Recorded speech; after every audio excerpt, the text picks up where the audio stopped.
নির্বাচনে ইঞ্জিনিয়ারিং করে জামাতকে ঠুকে দিয়েছে। জামাত একটা সত্যবাদী দল, গাউস কুতুব ওলি আল্লাহদের দল। যুক্তরাষ্ট্রের সঙ্গে যে বাণিজ্য চুক্তিটি হয়েছে বাংলাদেশের, এই বাণিজ্য চুক্তি করার আগে এ বিষয়ে দুটি রাজনৈতিক দল বিএনপি এবং জামাতের সাথে জামাত থেকে সম্মতি আসার কথা বলেছেন পররাষ্ট্রমন্ত্রী খলিলুর রহমান। আপনি আপনার ফেসবুক অ্যাকাউন্টে এরকম একটা স্ট্যাটাস শেয়ার করেছেন যেখানে এই বিষয়টি উল্লেখ ছিল। অন্যদিকে জামাতের আমির আজ তার ভেরিফাইড ফেসবুক পেজ থেকে বলেছে যে তারা চুক্তি সম্পর্কে কিছুই জানেন না। এই বিষয়ে আপনি কাকে বিশ্বাস করবেন, জামাতের আমিরকে নাকি জনাব খলিলকে? না, প্রথমত জামাতের আমিরকে বিশ্বাস করা উচিত। তার দাড়ি আছে, টুপি আছে, চেহারা সুরত খলিল সাহেবের চেয়ে ভালো, ধর্মকর্ম করে, নামাজ কালাম পড়ে। আমাদের দেশে শতকরা 90% মুসলিম। অ্যাটলিস্ট এই রোজার মাসে কোনো অবস্থাতেই উনি পারবেন কিন্তু আমি পারবো না। আমি কোনো অবস্থাতেই জামাতের আমিরকে বাদ দিয়ে খলিলুর রহমান সাহেবকে বিশ্বাস করতে পারবো না। ফলে জামাতের আমির যেটা বলেছেন সত্য বলেছেন এবং এটা কিয়ামত পর্যন্ত সত্যই থাকবে। ফলে খলিলুর রহমান সাহেব মিথ্যা কথা বলেছেন। উনি অযথাই জামাতের মতো একটা পুতু পবিত্র দল এবং শফিকুর রহমান সাহেবের মতো একজন অলি আল্লাহ গাউস কুতুব প্রকৃতির মানুষ, যিনি অসংখ্য মানুষের শ্রদ্ধা ভালোবাসার বিমূর্ত প্রতীক। তিনি ফু দিলে অনেক মানুষের অন্তরে ঠান্ডা হয়ে যায় এবং তিনি যদি কারোর সঙ্গে মোশাহেফা করেন, হ্যান্ডশেক করেন, কাউকে জড়িয়ে ধরেন, অনেক ছোট ছোট শিশু তাদেরকে চুম্বন করেন, ওখানে একটা রহমত বরকতের যেন মেলা বসে যায়।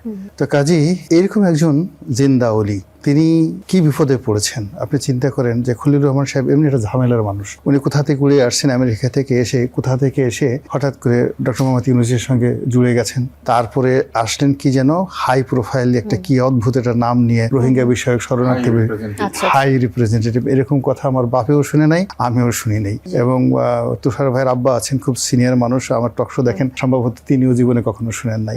এই হাই রিপ্রেজেন্টেটিভ থেকে হঠাৎ হয়ে গেলেন মানে কি যেন নিরাপত্তা উপদেষ্টা হয়ে এরপরে শেষে সেনাবাহিনীর সঙ্গে তার একেবারেই সম্পর্ক ভালো না, ডেইলি গুডু লাগায় ওখানে। এবং ওনার কারণেই দেখা গেল জেনারেল ওয়াকারুজ্জামান সাহেবের সাথে ডক্টর মোহাম্মদ ইউনূসের মতো একটা ফেরেশতার মতো মানুষের সম্পর্ক নষ্ট হয়ে গেল। আবার উনি কোত্থেকে কিভাবে এই বিএনপির সাথে সংযোগ করে একেবারে এখানে পররাষ্ট্রমন্ত্রী হয়ে গেল। এখন উনি পুরো অনেক মানুষের চরিত্র হরণ করছেন। এর মাঝে আমরা আরেকটা জিনিস দেখলাম যে জামাত আসলে চুক্তির পরে কোনো বিরোধিতা করেনি, এমনটাই দেখেছি। এই বিষয়ে কিছু বলতে চান কিনা? জামাত বিরোধিতা করবে কেন? জামাত তো জানিই না। আপনি চুক্তি হওয়ার পরেও তো জামাত বলছে যে আমি তো কিছুই জানি না। তারা আগে সম্মতির বিষয়টি অস্বীকার তো করেছে। তার সঙ্গে সঙ্গে আপনি বোঝার চেষ্টা করেন শান্তা, জামাত একটা সত্যবাদী দল, গাউস কুতুব ওলি আল্লাহদের দল। তারা যেটা বলে সেটা আপনাকে বিশ্বাস করতে হবে। আর যদি বিশ্বাস না করেন আপনার শরীর আগুন ধরে যাবে। আপনি এখনো পর্যন্ত কারামত বুঝেন নাই যে জামাতের কারামতটা কি। তো সেই অর্থে তারা যে একটা রিপারকাশন দেখাবেন, প্রথমত হলো যে তারা তো বিশ্বাসই করতে পারেনি যে ডক্টর মোহাম্মদ ইউনূসের মতো লোক এরকম দেশ বিরোধী একটা চক্রান্ত করে একটা দেশের বিরুদ্ধে একটা চুক্তি করতে পারে। দুই নম্বর হলো যে তারা শুনছেন, এলোমেলো শুনছেন।